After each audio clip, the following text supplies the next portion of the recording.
सीमा अग्रवाल जी, उड़ीसा से। राधे राधे। राधे राधे महाराज जी। महाराज जी, जाने अनजाने में हमारी वजह से किसी का दिल दुखता है तो उसका प्रायश्चित कैसे किया जाए?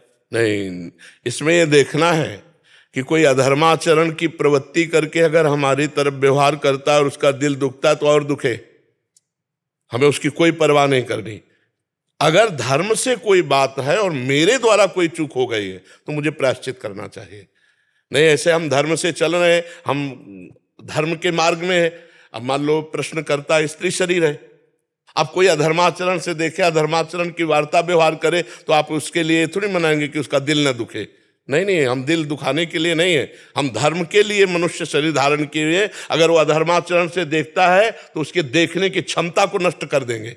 अगर वो अधर्माचरण से चलता है तो उसके चलने की क्षमता को नष्ट कर देंगे। दिल दुखाने की बात क्या है? हाँ, अगर वो धर्म से कोई चल रहा है, मेरी तरफ से कोई चूक हो गई है तो उसके लिए हम प्रायश्चित करते हैं। हम हृदय में पश्चाताप करते हैं, आगे से सुधार करते हैं कि हम किसी को कटु या ऐसा दुखद शब्द ना बोले, हमारा कोई व्यवहार गलत ना हो। लेकिन कोई हमारे धर्म के प्रति गलत व्यवहार करे, हमारे चरित्र के प्रति कोई गलत व्यवहार करे तो क्षमा नहीं करना है।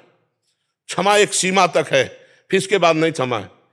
साधु महात्मा भी एक सीमा तक क्षमा करते हैं। जब देखा वेन अपनी सीमा को पार कर रहा है तो मार दिया। भागवत में पढ़ के देख लो, मार दिया और मुर्दे से भगवान को प्रकट कर दिया। मुर्दे शरीर वेल से भगवान पृथु और अर्ची को प्रकट कर दिया। तो क्षमा भी एक सीमा तक है। अब स्त्री शरीर है, कोई उद्दंडता कर रहा है, अब हम सोचे इसको दुख ना पहुंचे, नहीं, वहीं शासन में लो। बिल्कुल कानून है, हमारा सहयोगी कानून है। अगर आज तुमने क्षमा कर दिया, मुस्कुरा के चली गई, तो कल वो और उपद्रव करेगा। एक पहली भी गलती में क्षमा नहीं करना।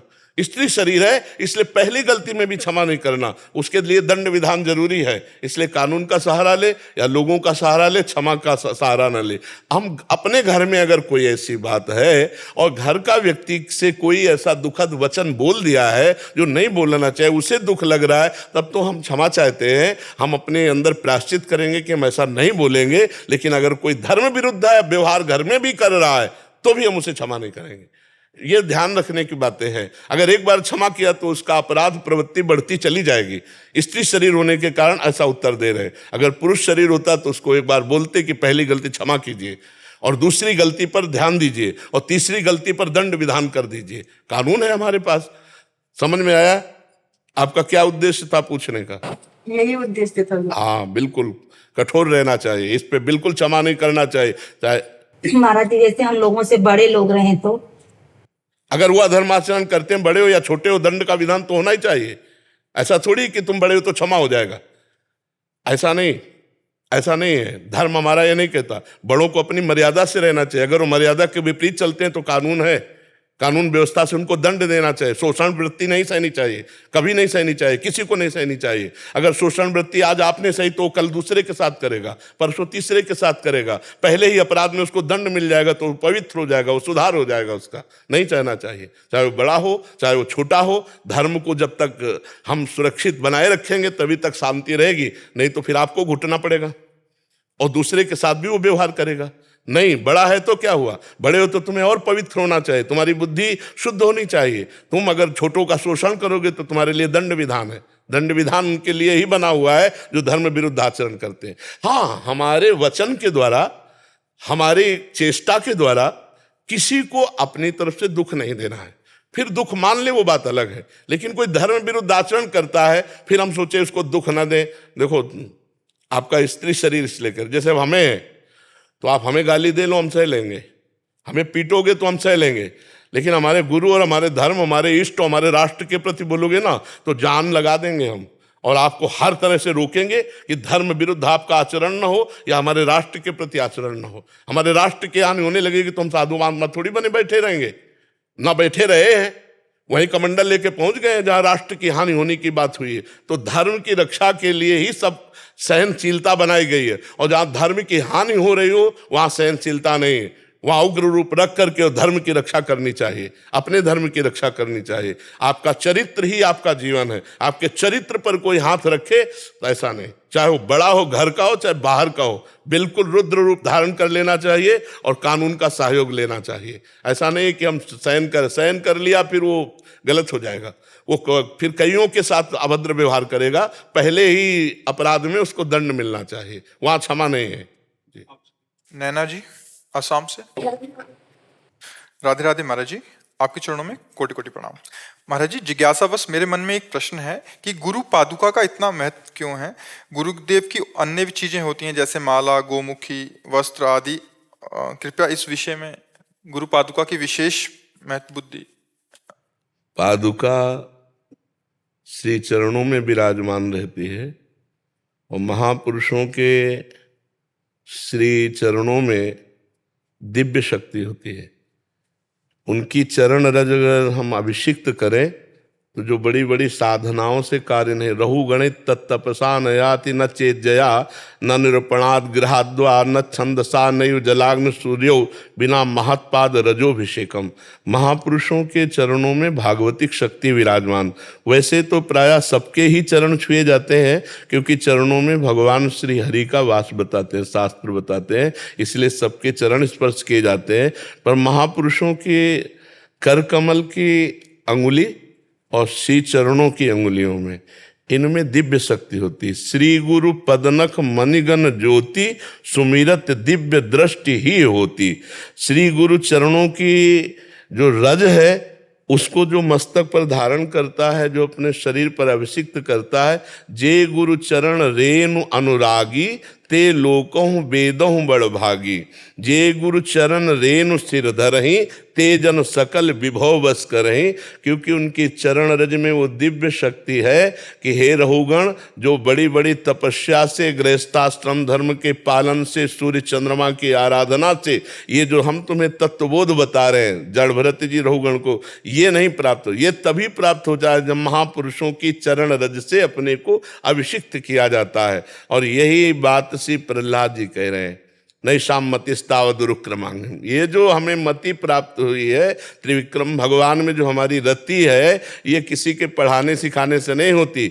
ये अकिंचना नाम, जो भगवान में चित्त जोड़े हुए हैं, भगवान के सिवा जिनके हृदय में कोई भी आशा, अस्तित्व, बल, भरोसा नहीं है, ऐसे अकिंचन महापुरुषों की चरण रज से जब अभिषिक्त किया जाता है तब ये प्रेम प्राप्त होता है। तो प्रेम और ज्ञान दोनों की प्राप्ति संतों की चरण रज से होती है। वही चरण जिस पादुका में बराबर चलने फिरने, उठने बैठने में होते हैं, तो उस पादुका का पूजन करने से, पादुका को सर पर रखने से, पादुका का चरणामृत पीने से निश्चित भागवत धर्म या ज्ञान धर्म या प्रेम धर्म जिसकी आकांक्षा रखी जाती है वो पादुका पूजन से होती है।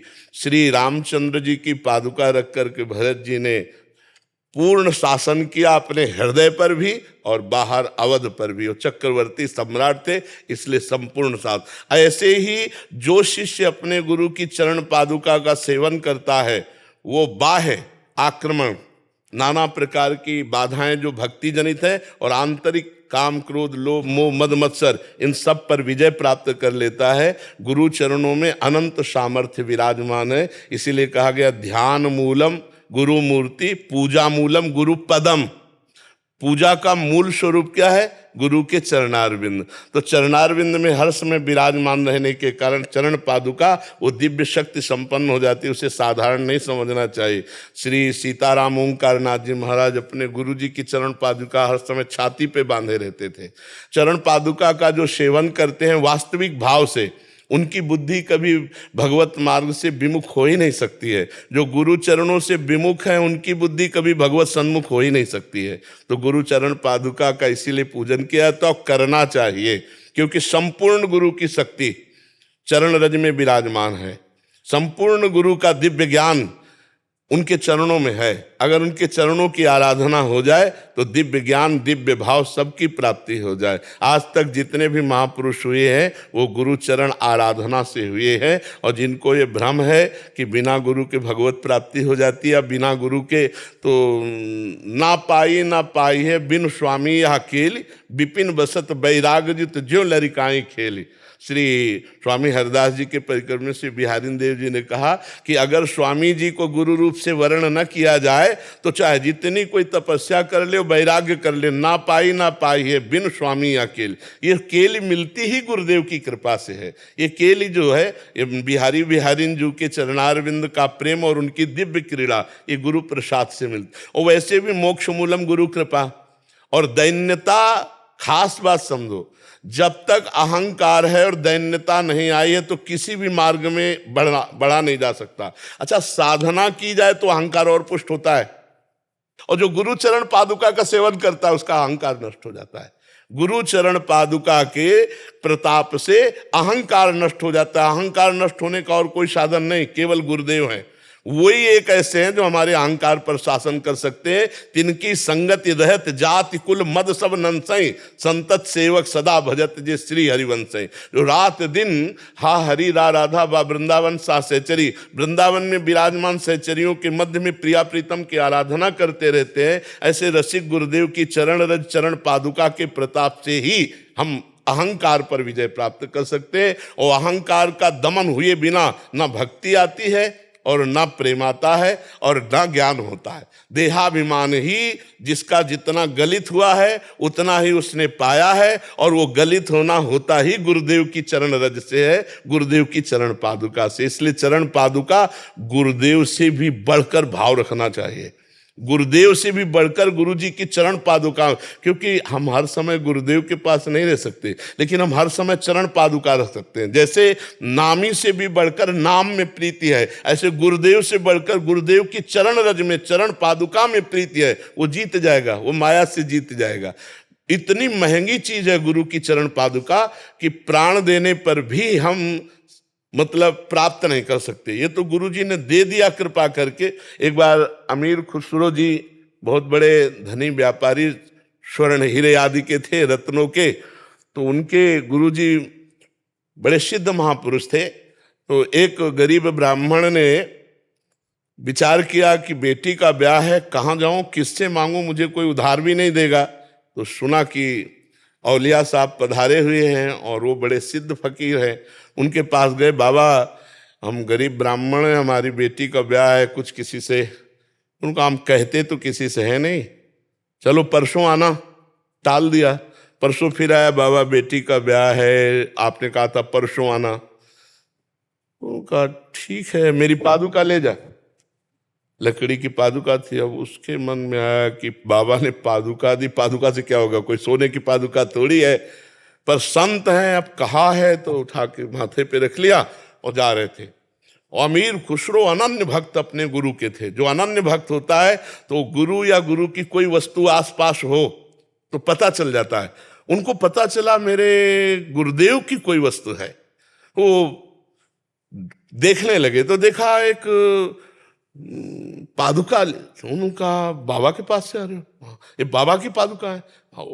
प्रणाम किया पहले उसको और कहा आप किस उद्देश्य से बाबा की पादुका लाए। बोले मुझे पादुका से तो कोई मतलब नहीं था, मुझे तो धन चाहिए था बेटी के ब्याह के लिए। बाबा ने कहा पादुका ले जा, तो अब बाबा की आज्ञा मानकर पादुका मुझे देंगे। 13 ऊँटों में हीरा रत्न है, ये आप ले लो पादुका। अरे उसने तुरंत पादुका दी, ऊँटों सहित, सेवकों सहित। और बाबा के पास ले गए, बाबा पादुका लाए, कितने में? बोले 13 ऊँटों की वो असरफी रतन आदि थे। बोले बहुत सस्ता लिया, रख दे। ये गुरु पादुका। गुरु पादुका प्राण देने पर भी मिल जाए तो बहुत सस्ता सौदा है, पर इतना महत्व गुरु पादुका में हो कि वो हर समय हमारा चिंतन बना रहे। ध्यान मूलम गुरु मूर्ति, पूजा मूलम गुरु पदम। भगवान उसी को प्राप्त हुए आज तक प्रमाण है जिस पर गुरु कृपा रही। इसलिए पादुका जी सर्व पूज्य है और गुरु कृपा से सिंहासन पर कुटिया में जहाँ विराजमान है वहाँ पादुका जी गुरुदेव की विराजमान है। और वही हमारा बल है, वही हमारी बुद्धि के, जैसे अर्जुन के रथ की बागडोर श्री कृष्ण पकड़े हैं, ऐसे ही हमने देखा हमारी बुद्धि की बागडोर गुरु चरण रज गुरु पादुका पकड़े हुए। इसलिए धन्य है वो जो गुरु पादुका का पूजन करते हैं और गुरु पादुका में अपार सामर्थ्य गुरुदेव की विराजमान रहती है। महाराज जी एक इसमें प्रश्न था कि गुरुदेव की अन्य वस्तुएं तो उसमें सब भगवत स्वरूप है। गुरु पर किसी ने कभी गुरुदेव को ऐसे छूने की चेष्टा नहीं की, चरण छूने की चेष्टा की। प्रायः जो है प्रातः काल उठ के रघुनाथा और मात पिता गुरु नावई, हाँ, उनके चरणों में चरण पादुका ही हमारा सब कुछ है, सब कुछ है। और जहां प्रीति होती है वहां चरणों पर विशेष दृष्टि होती है। जहां प्रीति होती है, हमारे नित्य विहार रस में प्यारे जू जब खड़े होते हैं प्यारी जू के सामने तो चरणों पे दृष्टि होती है, गोरे चरणों पे जब खड़े होते हैं तब चरणों पे दृष्टि होती है। और जब लाडली जो दुलार करती है तो फिर नेत्रों पे नेत्र मिलते हैं, नहीं पहले चरणों पे रहते हैं। आप देखो जिनके चरण ध्येयम सदा परिभवग्नम अभीष्ट दोहम तीर्थास्पदम शिवविरंचनुतम शरण्यम, वो हमारे प्रभु चापत चरण मोहन लाल।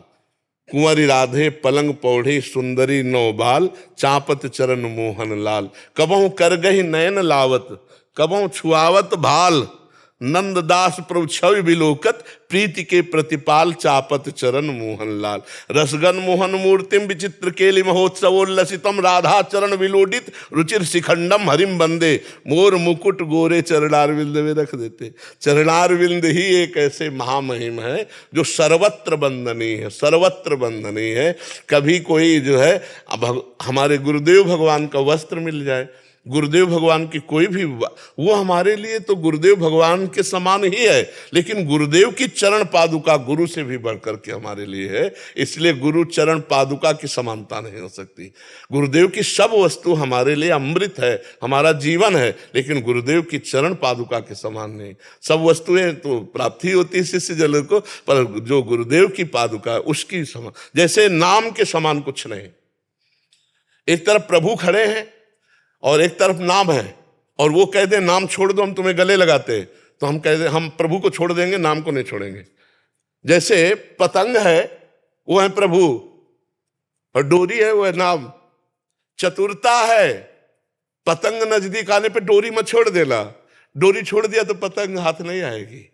हरि तभी हाथ आते हैं जब नाम में पूर्ण निष्ठा हो जाए, हरि से भी बढ़ करके। ऐसे ही संपूर्ण अध्यात्म तभी जागृत होता है जब गुरु चरणारविंद में निष्ठा। जे गुरु चरण रेनु अनुरागी, ते लोकों वेदों बड़भागी।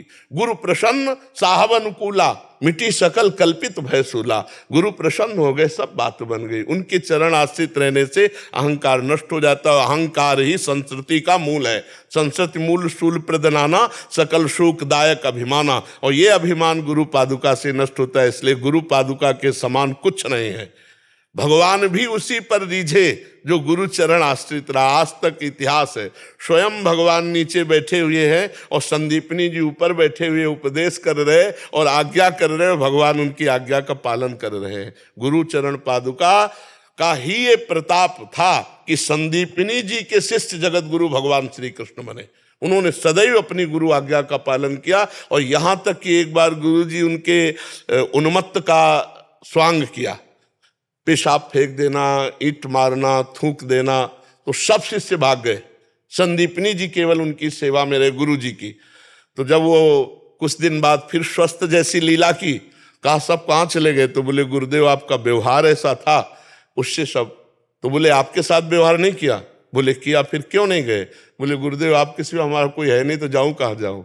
तब उन्होंने कहा तुम्हारी इस गुरु निष्ठा से हम बहुत प्रसन्न हुए, जाओ तुम्हें आशीर्वाद देते हैं।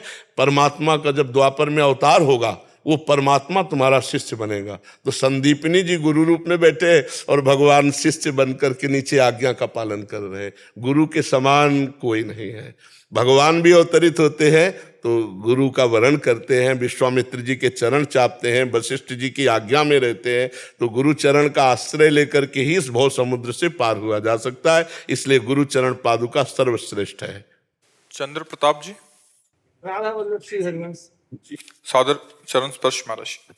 भगवान, इच्छाओं के साथ ईश्वर की प्राप्ति क्या हो सकती है? क्योंकि मेरे जैसे अधम के अंदर हाँ, इच्छाओं को यदि हम भगवान के चरणों में समर्पित करते जाएं तो वो हमारी इच्छा जो पूर्ति करेंगे उसमें बड़ा मंगल विधान होगा, नहीं तो वो नष्ट कर देंगे उन इच्छाओं की। पर इच्छाओं के रहते भगवत प्राप्ति नहीं होती। सकल कामना हीन जे राम भगति रस लीन। जो कामनाओं का त्यागी होता है वही भगवान की भक्ति के रस में लीन होता है, उसे ही भगवत साक्षात्कार होता है। जाहि न चाही कबहु कछु, तुम सन सहज सने, बसो निरंतर तासुर सो राउर निजगे। जिसे कभी कुछ नहीं चाहिए और सहज में आपसे प्रेम है, उसके हृदय में हे भगवान आप निरंतर वास कीजिए। तो हमारे को जो चाह हो रही वो शरीर और परिवार संसार को लेके हो रही। देखो विचार करो, चाह का और कोई कारण नहीं है। हमारा शरीर है, हमारे शरीर के रिश्ते नाते संबंधी है नहीं।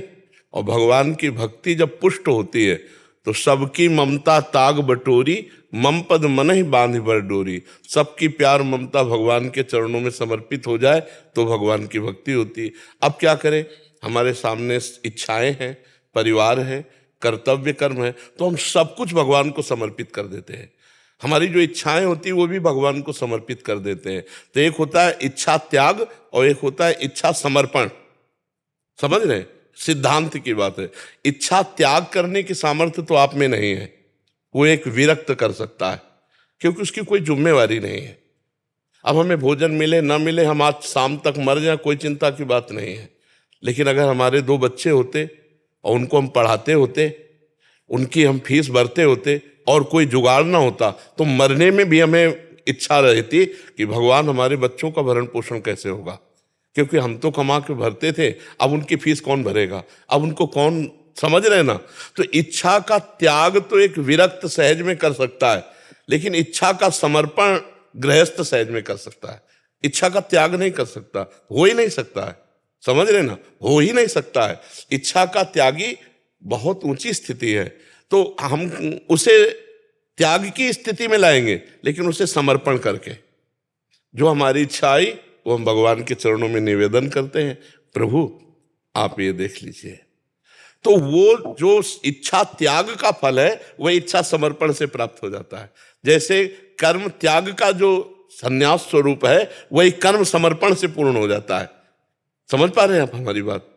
तो इच्छा जो भी हो वो भगवान को समर्पित करते रहिए। जैसे है कि धन हो जाए अधिक, जिससे हमारा परिवार सुखी हो और हम निश्चिंत हो जाए, तो ये भगवान से कहो कि प्रभु कर्तव्य तो मैं कर रहा हूं, लेकिन मेरे कर्तव्य मात्र से मेरे परिवार का जो हम चाहते हैं वो नहीं हो सकता। तो ये चाहत हम आपके चरणों में समर्पित करते हैं। आप लक्ष्मीपति हैं, ऐश्वर्यपति हैं, आपकी कोई कमी तो है नहीं। तो यदि वो कृपा करेंगे तो इच्छा का नाश कर देंगे, और यदि वो दया करेंगे तो इच्छा की पूर्ति कर देंगे। दोनों में आपका परम कल्याण है। इच्छा की पूर्ति होगी तो भी आप फंसोगे नहीं, और इच्छा का नाश हो जाएगा तब तो मुक्त होना ही है। तो इसलिए गृहस्थ धर्म में इच्छाओं को भगवान के चरणों में समर्पित कर दे, पर अनन्य भाव से, दूसरे से फिर नहीं।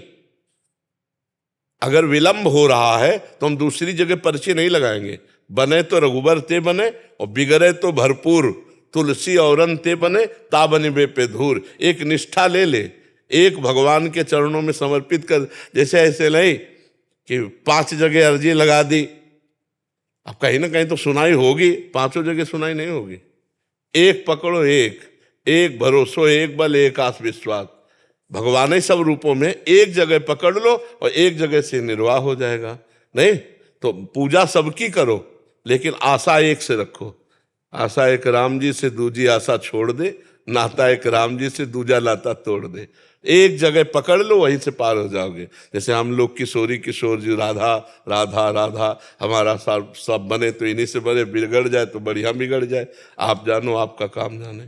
तो अच्छा, जैसे अपने लोग हैं तो अब भगवान की कृपा से कोई इच्छा नहीं है। कभी घी घना, कभी मुट्ठी भर चना, कभी वो भी ना बना। लेकिन गृहस्थी में ऐसा नहीं चलेगा। गृहस्थी में ऐसा नहीं चलेगा। उसमें परिवार है, बच्चे हैं, व्यवस्था है, तो उसके लिए इच्छा होगी, और उस इच्छा की पूर्ति के लिए सिर्फ भगवान से इच्छा करें तो वो इच्छा त्यागी ही माना जाएगा। जो इच्छाएं भगवान में समर्पित की जाती है वो इच्छा त्याग का ही फल प्राप्त होता है। महाराज जी, इसमें एक भाव था, एक तो विरक्त जन हो गए जिनका तो इच्छा करना ही वो ये सदग्रस्त हो गए जो भजन कर रहे हैं, इनके अंदर अगर इच्छा उठ रही है, भगवान से कह रहे हैं, भगवान इच्छा का नाश कर देंगे या दया से उसकी पूर्ति कर देंगे। महाराज जी, एक ऐसे हैं उनको, जैसे आपने बोला कि उतना तप भी चाहिए, एक सिद्धांत आप वैसा भी कहते हैं, बिहारी जी गए, जय बिहारी आप मेरे घर में लड़का हो या मतलब कुछ भी इच्छा हो गई, बिहारी जी ने पूरी नहीं की, तो उसमें उनका तप भी नहीं है, भजन भी नहीं कर रहे और केवल इच्छा ही कर रहे हैं, तो ये भी नहीं, उसमें जैसे हम जो यहाँ बात कर रहे हैं, यहाँ समर्पण की बात कर रहे हैं। हाँ, इच्छा त्याग और इच्छा समर्पण, तो हम भगवान में समर्पित हैं, हम भगवान के हैं। जब कभी हमने ये सिद्धांत कहा कि तुम्हारा कितना तप है, तब दो बातें कही है। एक बात ये कही कि आप भगवान को अपना क्या मानते हैं, आपका भगवान से क्या रिलेशन है, आप भगवान के किस संबंध में, वो तो है नहीं, तो फिर तपस्या करो। जैसे अपने भाव में कि अब जो कुछ प्रभु हम आपके दास हैं, आपके सेवक हैं, आप ही है, सामने वाले के भाव के अनुसार उत्तर दिया जाता है। तो जैसे हमारी दृष्टि इन पे गई तो इनका संबंध है प्रभु से, इनका भाव प्रभु से है, इसलिए उनके लिए दूसरा पॉइंट नहीं रखा कि तुम्हारे पास तपस्या होगी तभी तुम्हारी इच्छा पूर्ति होगी, नहीं, क्योंकि संबंध है। तो संबंध से फिर बोले माता पिता जीजा फूफा भाई मित्र पति, ये जो संबंध है इनमें हम मांग सकते हैं, नहीं मांग सकते। और वो रिश्ते नाते में चलेगा कि भाई रिश्ता है, संबंध, लोक में लोकवत। हम अपने भगवान को क्या मानते हैं, हमारा रिलेशन भगवान से क्या है। अगर तुम्हें सिद्ध रिलेशन का पता है, संबंध का पता है कि भगवान मेरे अंशी और मैं उनका अंश हूं, भगवान मेरे स्वामी मैं उनका दास हूं, तो तप ना होने पर भी आपकी कामना की पूर्ति हो जाएगी संबंध में। और अगर आपका संबंध दृढ़ नहीं है, संबंध भाव नहीं, तो फिर तपस्या करो, फिर ऐसे कैसे मांग सकते हो, फिर ऐसे कैसे पूर्ति हो सकती है। तो इनकी जो भावना है, व्यक्ति का आना और उसके एक क्रिया, वो बताती कि भगवान से कितना संबंधित है या केवल व्यवहारिक है। तो इनके अनुसार ये उत्तर हुआ कि जिनका भगवान से संबंध है वो अपनी इच्छाओं को भगवान के सामने समर्पित कर दे, कहा कृपा होगी तो नहीं पूरी करेंगे। और जिनका संबंध नहीं है, केवल मांग रहे हैं, हमारा प्रश्न महाराज जी वही है जी, उनको उतना तप करना उनको उतनी सकामता के अनुसार साधना करनी पड़ेगी, तप करना पड़ेगा। देखो, संबंध से घर का एक हो जाता है। अब जैसे अपने लोग प्रभु से कुछ बोले तो अपने लिए तो बोलने का रह ही नहीं गया, तो अब हम किसी के लिए जैसे बोले तो हमसे ये थोड़ी होगा कि कितना, वो तो अपने घर की बात है। जैसे अपने बाप से बोला जाए तो वहां थोड़ी कि तुम्हारी लायकात क्या है मांगने की। अपने लिए जब मांगा जाएगा, अपने लिए, और हमारा संबंध प्रभु से नहीं है, तब फिर आपको तप करना पड़ेगा, नहीं तो वो सहज धारा में जुड़ जाता है, भगवान की सहज धारा में जुड़ जाता है। जैसे नरसिंह मेहता जी गृहस्थ है, लेकिन इस कोटि के महापुरुष है कि भगवान से कभी इच्छा ही नहीं की। पत्नी है, बेटी है, पुत्र भी है।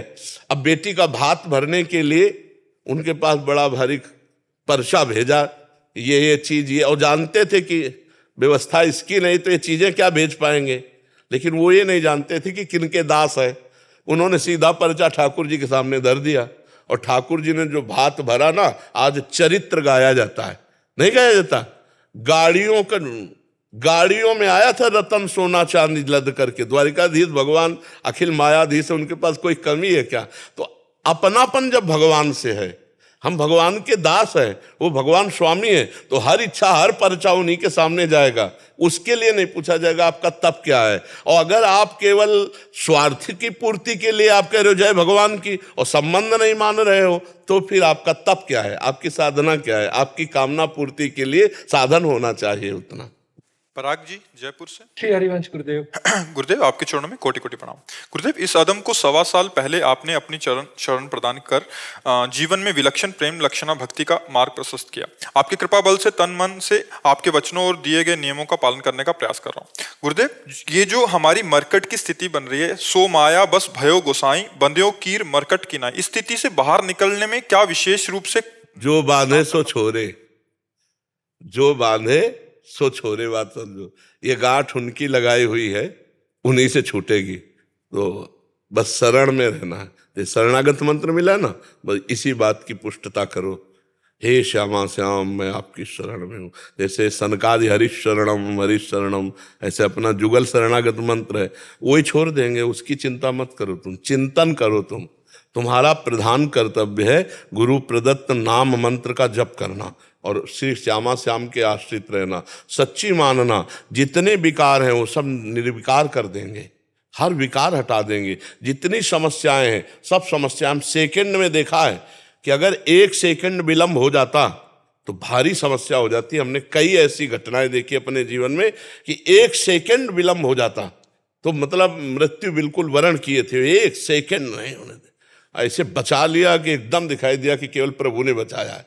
शरणागति में करो सदा तिनके रखवारी, जिन बालक राखे महतारी।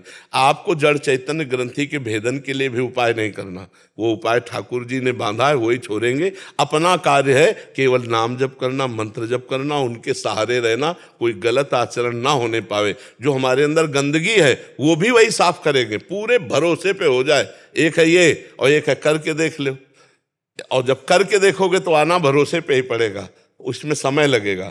ऐसे होकर नाम जप करो। बिगड़ी जन्म अनेक की अब ही सुधरे आज, होई राम को नाम जप तुलसी तज कुसुमात। अनेक जन्मों की बिगड़ी आज ही बन जाए यदि हमारे अंदर है हमारे माई श्यामा जू को राज, मैं श्री जी का, मैं प्रियालाल का, और फिर इसके बाद नाम जप करते हुए समय व्यतीत कर रहे हैं। गंदी बातों का अपने जीवन में अस्तित्व ना रह जाए, हो गया। जड़ चेतन की ग्रंथि वही खोल देंगे, ऐसा ज्ञान दे देंगे ना जो पढ़े लिखे ज्ञान से अलग होता है। पढ़े लिखे ज्ञान से माया की ग्रंथि नहीं खोली जा सकती।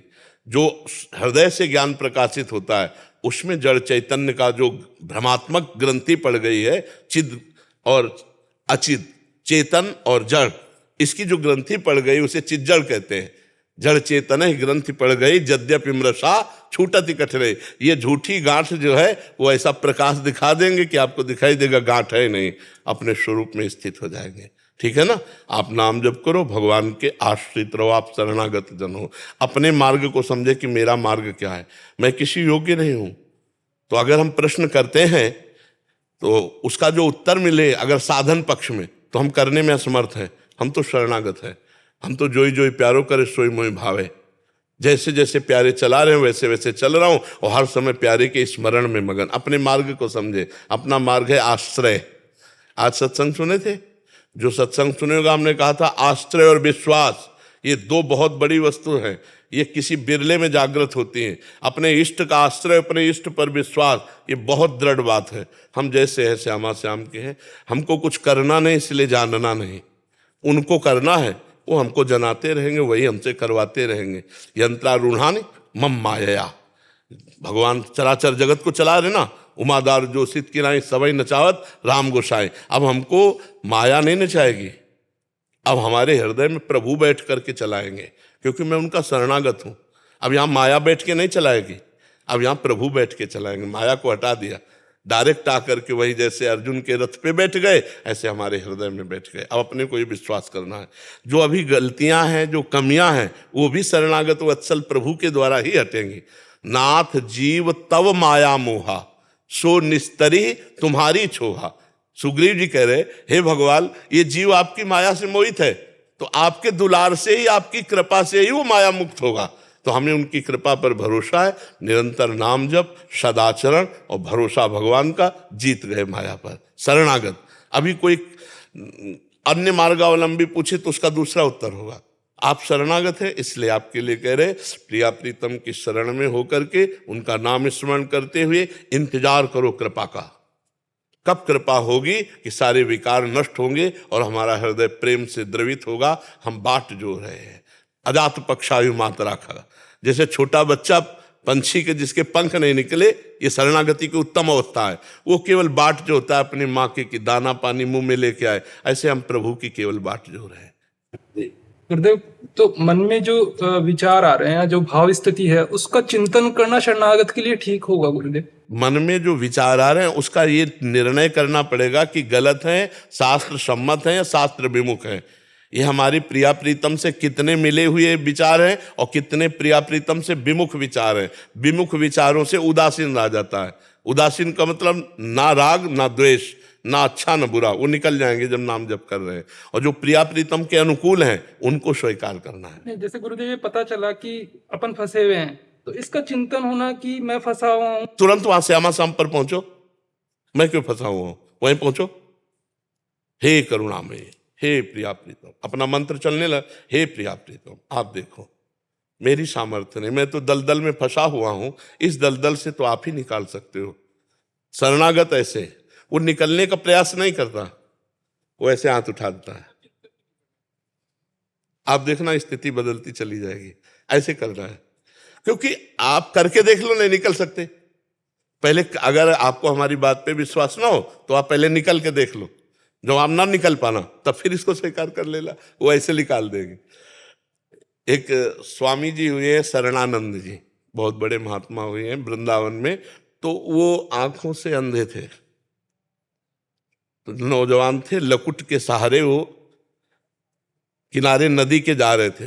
अब उनको तो पता नहीं था कि कगार है फटने वाली, और उसी पे पैर रखा और कगार फटी और दरिया में गिर गए और लठिया गिर गए। अब आंखों से दिखाई नहीं देता, अब हाथ पैर मारे तो किधर के लिए मारे? आंखों से दिखाई दे तो किनारा समझ में आवे ना, हाथ पैर मारे तो किधर मारे? तो उन्हें लगा अब तो गया, बस ऐसे हाथ उठा दिए, दरिया में है कि प्रभु मैं आपकी शरण में हूं, अब चाहे जिंदगी ले लो या जिंदगी बचा दो। तो इतने में उनके हाथ में लठिया पड़ गई, लठिया बहकर हाथ में कैसे आग लग गई आप समझो, और ऐसे किया तो किनारा आ गया। उसी दिन से अपने को शरणानंद नाम रखा भगवान की। और इतने बड़े ज्ञानी महात्मा हुए कि स्वामी राम सुखदास जी कभी कभी उनका उदाहरण दिया करते थे। बड़े ज्ञानी महात्मा, उत्तम ज्ञान जागृत हो गया भगवान की शरण में होकर। तो अगर हम भगवान की शरण में हो जाएं तो सब बात, गजेंद्र हाथ पैर मार के हार गया ना आखिरकार। अभी आज ही चरित्र, कितना लंबा समय हाथ पैर मारा, पहले ही पुकार देता। द्रौपदी को कितने झटके खाने पड़े, वो बाल पकड़ के घसीट के ला रहा है महल से, अगर वही पुकार हो जाती जैसी पुकार आखिरी में हुई तो ये सब होता ही नहीं ना। लेकिन भरोसा था ना पांडवों का, भरोसा था ना अपनी बाहु का, भरोसा था भीष्मादि का। जब सारे भरोसे टूट गए तब एक भरोसा, तब एक भरोसो एक बल एक आस विश्वास। गजेंद्र का जब सब भरोसा टूट गया तब हरि की याद आई। तो हमें लगता है कि देहाभिमानी जीव हाथ पैर मारना बंद नहीं करता, तो पहले मार के देख लो हाथ पैर, अगर आप पार हो जाओ तो हमें बता देना। और जब लगे कि नहीं नैया डूबने वाली है, और अगर हमारी बात मान लो तो हाथ पैर मारने वाला समय बर्बाद काहे करोगे? जहां लगे कि मैं फंसा हूं वहीं तुरंत श्यामा श्याम को याद करो, प्रभु मैं असमर्थ हूं, हृदय से मैं असमर्थ हूं, क्योंकि इस फंसाव में बड़े बड़े फंसते चले गए हैं। हमने देखा कि इन फंसाव से आप ही मुक्त कर सकते हो। तो नाथ मैं तो संसारी आदमी हूं, मैं तो आपके शरण में हूं, प्रभु आप ही बचाओ। ये पक्की बात समझो। जहां हमने साधन पक्ष से निर्विकार होने का प्रयास किया वहां मुंह खानी पड़ी, और जहां आर्त भाव होकर पुकारक मेरे बस की बात नहीं, तो वो स्थान ही गायब हो गया। जहां विकार उत्पन्न होते हैं ना, वो जगह ही खाली हो गई।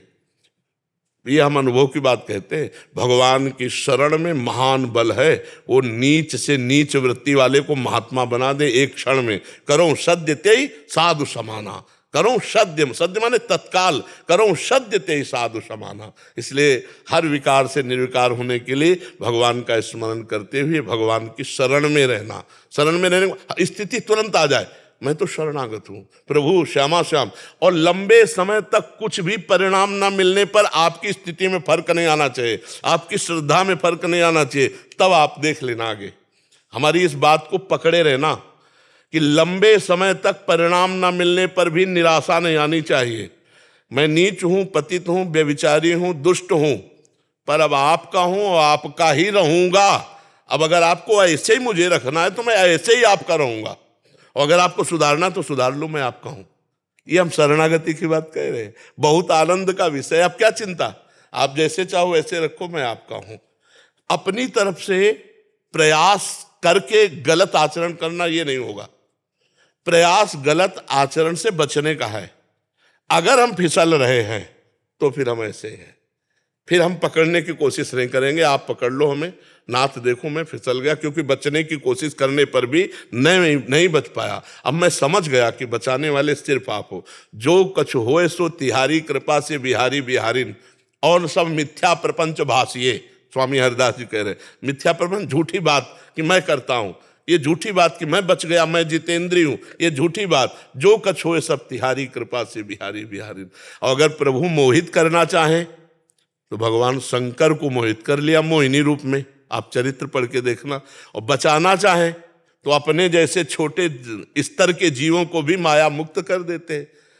मसकें करें बीरन चियज ओ अजय ही मसकते हीन। ब्रह्मा को मच्छर बना दे, मच्छर को ब्रह्मा बना दे, वो भगवान है नहीं? तो हमको उन पर विश्वास। मूकम करोति वाचालम पंगुम लंघयते गिरिम यत कृपा तमहम वंदे परमानंद माधवम। जो मूक को वेद पढ़वा दे, लूले लंगड़े से पहाड़ फंदवा दे, अरे उनकी सामर्थ्य का, उनके अमोघ सामर्थ्यशाली प्रभु, तो हम उनकी शरण में। शशांक जी पुणे से। राधे राधे महाराज जी, श्री हरिवंश, आपके चरणों में कोटि कोटि प्रणाम। महाराज जी, अध्यात्म में प्रकृति साधने के लिए उपेक्षा इस तत्व का प्रयोग कैसे करें? कर्तव्य परायणता से चूक देखने वाली बात भी उपेक्षा करनी चाहिए क्या? अपनी नहीं, दूसरों की कर देनी चाहिए, अपनी नहीं। किसका है? आपका है, आपका प्रश्न है। हाँ, अपनी उपेक्षा नहीं करें। अगर अपने से चूक हो गई है तो हम अध्यात्म मार्ग में अपने को क्षमा नहीं करेंगे, अपनी उपेक्षा नहीं करेंगे, अपने को शासन में लेंगे। लेकिन अगर दूसरे से चूक हो गई है तो उसे क्षमा करेंगे, 1 बार 2 बार 3 बार, फिर इसके बाद दंड विधान लागू हो जाता है। अपने ऊपर अगर अपनी चूकें हो रही हैं हम उन्हें क्षमा करते रहेंगे तो प्रमाद स्थिति आ जाएगी और साधन हमारा नष्ट हो जाएगा। प्रमाद स्थिति आने के कारण, प्रमाद का मतलब समझते हैं?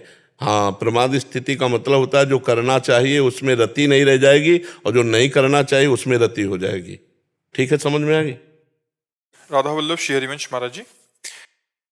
महाराज जी, मैं एक यूनिवर्सिटी में प्रोफेसर हूँ। वहाँ 8-9 घंटे की ड्यूटी में पढ़ाने के अलावा रोज बहुत से स्टूडेंट से रिलेटेड डिस्कशन लेने पड़ते हैं और डिसीजन भी लेने पड़ते हैं, एवं उनसे बात करते हुए उन्हें समझाना पड़ता है। आजकल स्टूडेंट की परवरिश जैसे माहौल में होती है, इन स्टूडेंट को बहुत चालाकी या विवेक से हैंडल करना पड़ता है, जिसमें ज़्यादातर मुझे गोल मोल घुमाकर और कभी चालाक तरीके अपनाना पड़ता है। महाराज जी, ऐसे में मन की निर्मलता कैसे आए?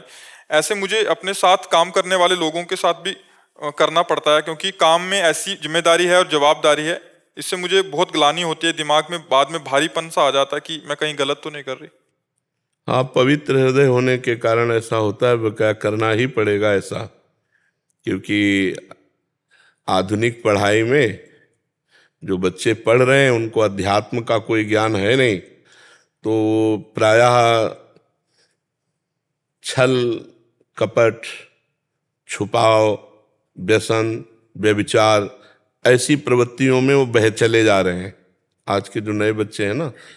तो अगर आप सच्चाई से केवल अध्यात्म की ही बात उनके सामने रखें, सत्य बर्ताव करें, तो वो नहीं समझ पाएंगे।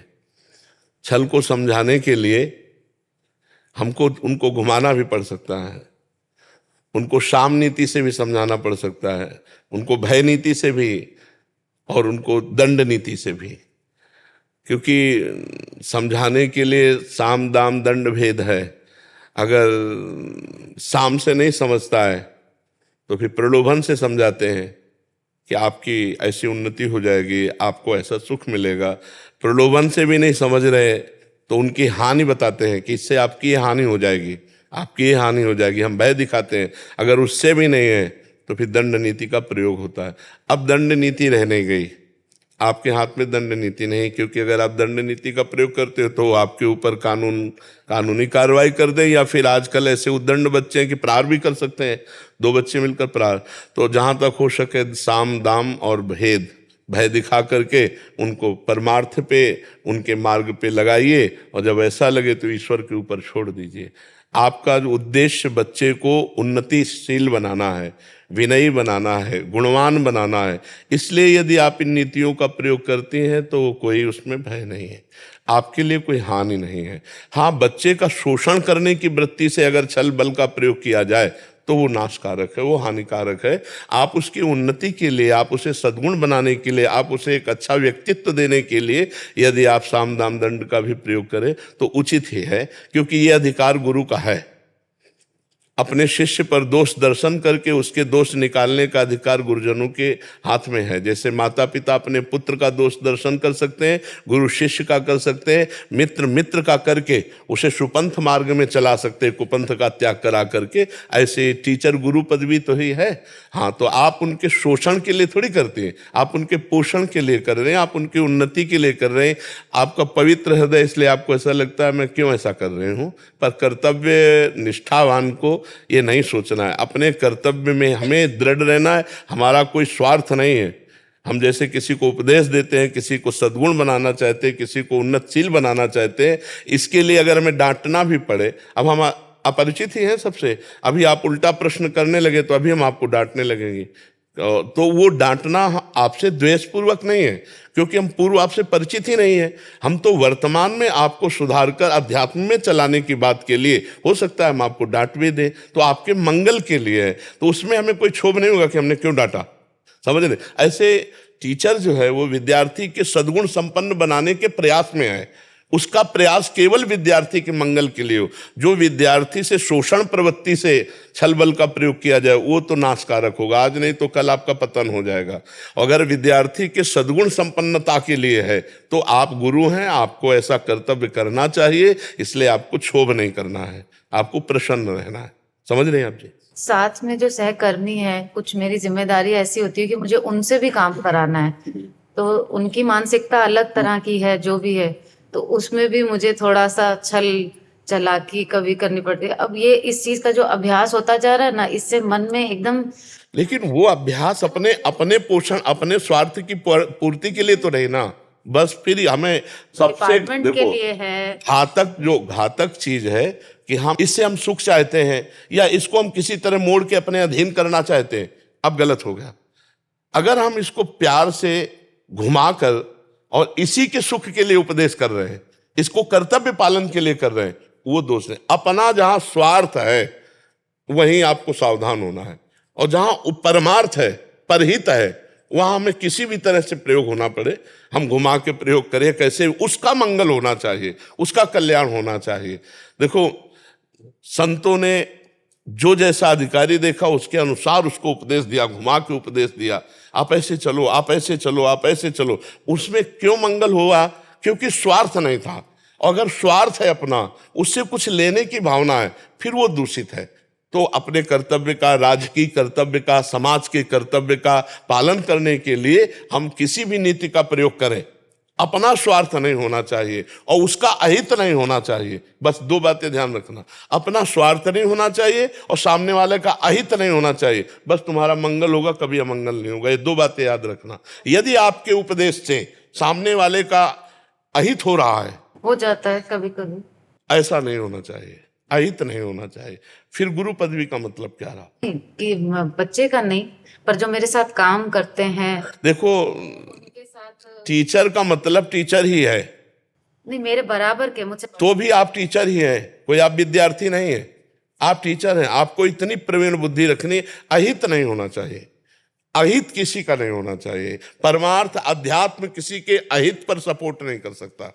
आप विचार करके बताओ। महाराज जी, इसमें एक वो था, जैसे मान लीजिए बुरा मानना अलग बात है, नहीं, बुरा मानने के लिए हम नहीं कह रहे। किसी को ऐसा किया अधिकार में, उनकी नौकरी चले गई, ये मतलब उसने गलत किया था, जो नौकरी जाने का वो बुरा मान रहा है, या उसको लग रहा है कि मेरा अहित तो हो गया। नहीं, अगर वो बुरा कार्य किया नौकरी हटाने वाला, कि अगर वो नौकरी में रहेगा तो सैकड़ों बच्चों के जीवन को बर्बाद करेगा, तो फिर हम ये नहीं देखते, फिर तो अवश्य में भोक्तव्यम कृतम कर्म शुभाशुभम। बात समझिएगा। वो सोच रहा है कि मेरा अहित तो हो गया, बट इनकी नहीं, एक के निकालने से सैकड़ों बच्चों का जीवन उज्जवल भविष्य। मान लो कोई व्यभिचार प्रवृत्ति का है या कोई छली कपटी इस तरह का व्यवहार करने वाला है, तो ऐसा टीचर तो होना ही नहीं चाहिए। ऐसे को तो प्रयास करके निकाल देना चाहिए, ऐसे को प्रयास करके दंड दिलवाना चाहिए। ये तो धर्म है। अब इसीलिए 4 नीतियों का हमने बताया, साम दाम दंड भेद। अगर दंड देने के अधिकारी है तो फिर दंड ही उसको मिलेगा। सठे साठ्यम समाचरित, दुष्ट के साथ दुष्टता का व्यवहार करना ये कोई हानि का विषय नहीं है, इसमें कोई हानि का, वो सैकड़ों बच्चों के जीवन को बर्बाद करता, तो इसलिए उसको हटाना ही अनिवार्य है। उसमें नहीं शोक किया जाता, उसमें नहीं शोक कि उसकी नौकरी चली गई, उसके बच्चे कैसे जिएंगे, नहीं, ये विचार उसको करना चाहिए था कि हम दूसरों के बच्चों के साथ कैसा व्यवहार कर रहे हैं। अगर अनीति कर रहे हैं, अधर्माचरण कर रहे हैं, शोषण वृत्ति कर रहे हैं, तो प्रयास करके तन बुद्धि धन तीनों लगाकर उसे हटा देना चाहिए, क्योंकि उससे बहुत से बच्चों का भविष्य बर्बाद होता, तो उसमें हानि का विषय नहीं है जी। मैं दूसरा ये कह रहा था कि जैसे कि मैं मतलब जो मेरा जो भाव है कृष्ण बलदेव से, मतलब तो यशोदा मैया वाला भाव है, होना ही चाहिए कि हम मतलब बल्लभ कुल के। बिल्कुल बिल्कुल ऐसा ही होना। उसमें दो भाव है, एक सखा भाव है और एक वात्सल्य भाव है। हाँ, तो वात्सल्य गोपाल जी को मैं अपना बेटा मानता हूँ। हाँ, विट्ठल नाथ जी महाराज और वल्लभाचार्य जी इसी भाव के थे। हाँ, वल्लभाचार्य जी से तो हमारी वो। हाँ, तो उनके 8 जो सखा हुए हैं वो सख्य भाव से भी आराधना करी है। जो 8 सखा हुए ना, तो दोनों भाव आप में पाए जा सकते हैं, वात्सल्य भाव भी पाया जा सकता है, और आप मतलब जो आचार्य चरणों में है वो सख्य भाव भी कर सकते हैं। जो वल्लभाचार्य जी के अनुगत है ना, वो दोनों भाव कर सकते हैं, वात्सल्य भाव भी कर सकते हैं और सखा भाव भी। हाँ, उसमें दोनों भाव पाए गए हैं। जैसे नंददास जी हैं, कुंभन दास जी हैं, ये बड़े बड़े महापुरुष सब सखा भाव से रहे ना, और श्री गोस्वामी विट्ठल नाथ जी और वल्लभाचार्य जी ये माँ के भाव से रहते थे। अपने जैसे लाडले पुत्र को दुलार करते हैं, ऐसे श्रीनाथ जी को दुलार कर, जैसे गोविंद स्वामी वगैरह सखा भाव से रहते थे, ये सारे कह के बात करते थे श्रीनाथ जी को।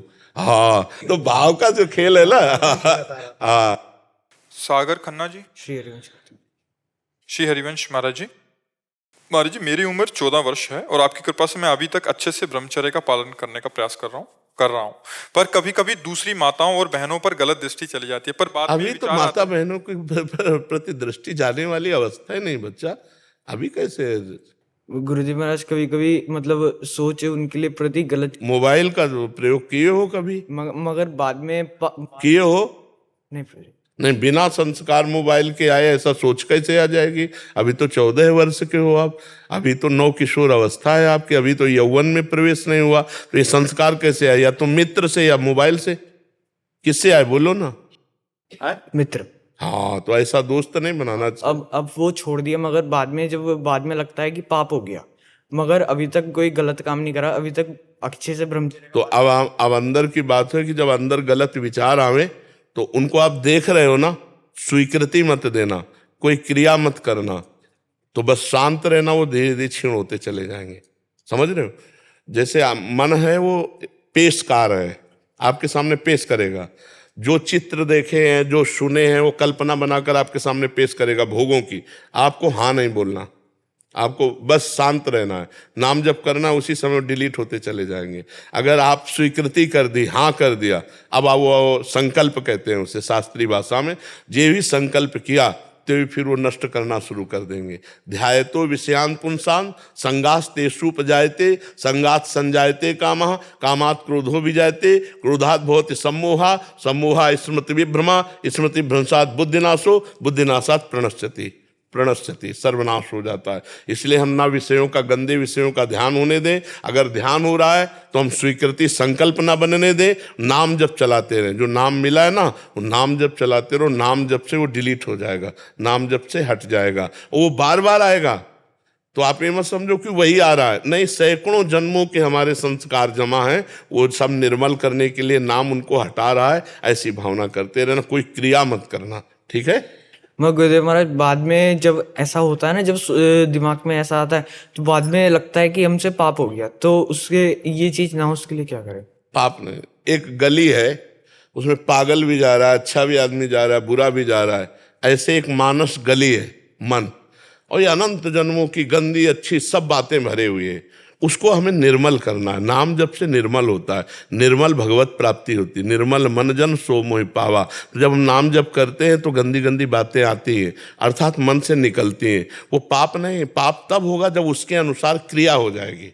समझ रहे हो ना? जो तुम्हारे अंदर विचार आया, उस विचार को क्रिया में उतार दोगे तब पाप बनेगा। कलिकर एक पुनीत प्रतापा, मानस पुण्य होए नहीं पापा। जो मानसिक पापों में लगते नहीं है। इसलिए मानसिक पाप की बातें जब आवे तो स्वीकृति मत देना और नाम मत छोड़ना। नाम जब करते रहना वो सब शांत हो जाएंगे। ठीक है, व्यायाम करते हो? हाँ, प्राणायाम प्राणायाम नहीं, प्राणायाम भी थोड़ा चाहे 10 मिनट कीजिए। अगर ब्रह्मचर्य रहना है तो प्राणों को भी पवित्र करना है, सूक्ष्म करना है, और आहार बहुत पवित्र पाइए। और रात के सोते समय गर्म दूध मत पीजिएगा। अगर दूध लीजिएगा भी तो एकदम नॉर्मल करके लीजिएगा, और दूध पीने के बाद 10-15 मिनट टहलिएगा, फिर शयन कीजिए। बहुत अच्छे बच्चे बन जाओगे, बहुत अच्छे। नाम जब करते हैं ना, ब्रह्मचर्य जीवन को प्रकाशित कर देता है। जो ये तो कलयुग में सर्वाश्चर्य बात है, जो आप जैसे बच्चे मिले जो ब्रह्मचर्य पालन करना चाहें, धन्यवाद है, और जीवन बहुत सार्थक हो जाएगा। बस गंदी बात मत करना, अपनी कोई हाथ से क्रिया मत करना। हमारी बात ये मान लेना, अगर एक बार भी कर ली फिर रोक नहीं पाओगे, ऐसी माया है। बहुत शांत रहना, और ऐसे बच्चों से दूर रहना जो गंदी बातें दिखावें, जो गंदी बातें सुनावें, जो गंदी बातों की प्रेरणा करें। ठीक है, आओ महाराज जी, कुंज बिहारी श्री हरदास, श्री हरदास, आओ, हाँ बैठ, दंडोत, जय जय श्यामा, मेरी लाडली जी की जय हो।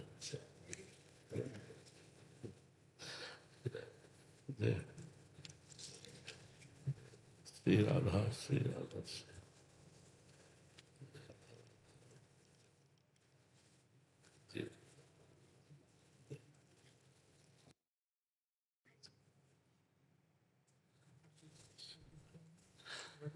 हाँ, ये श्री जी को अर्पित कर दीजिएगा, श्री जी के सामने।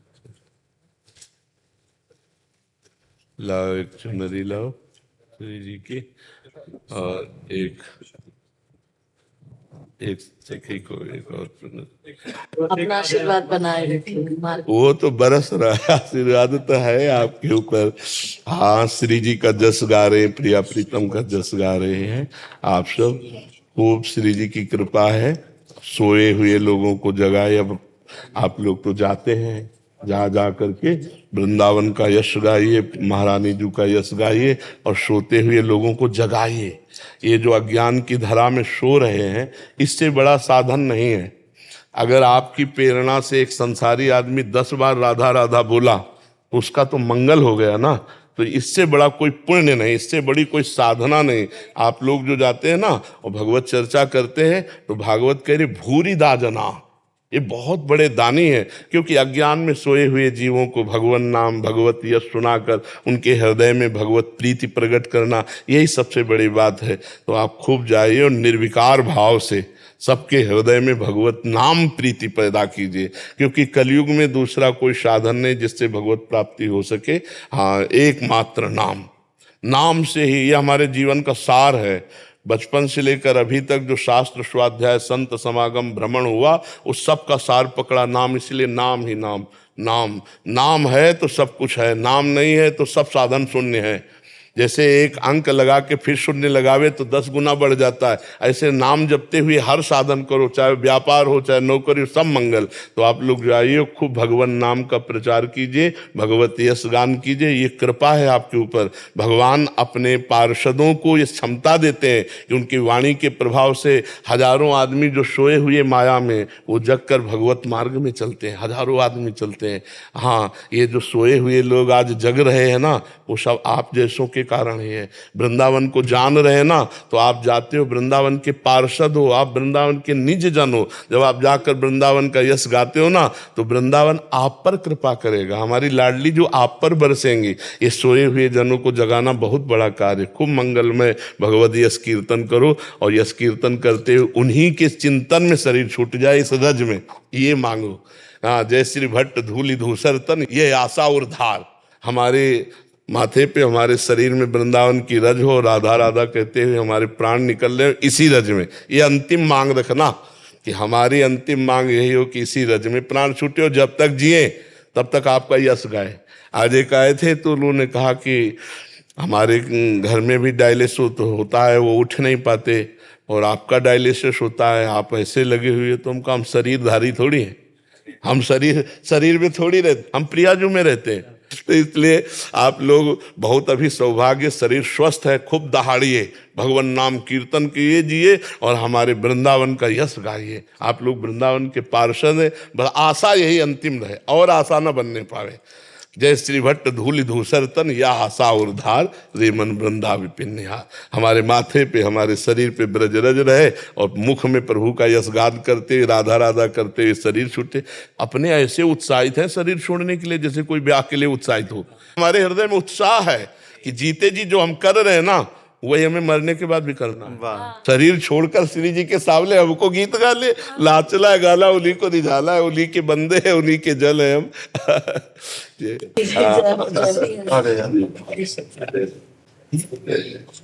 कुंज बिहारी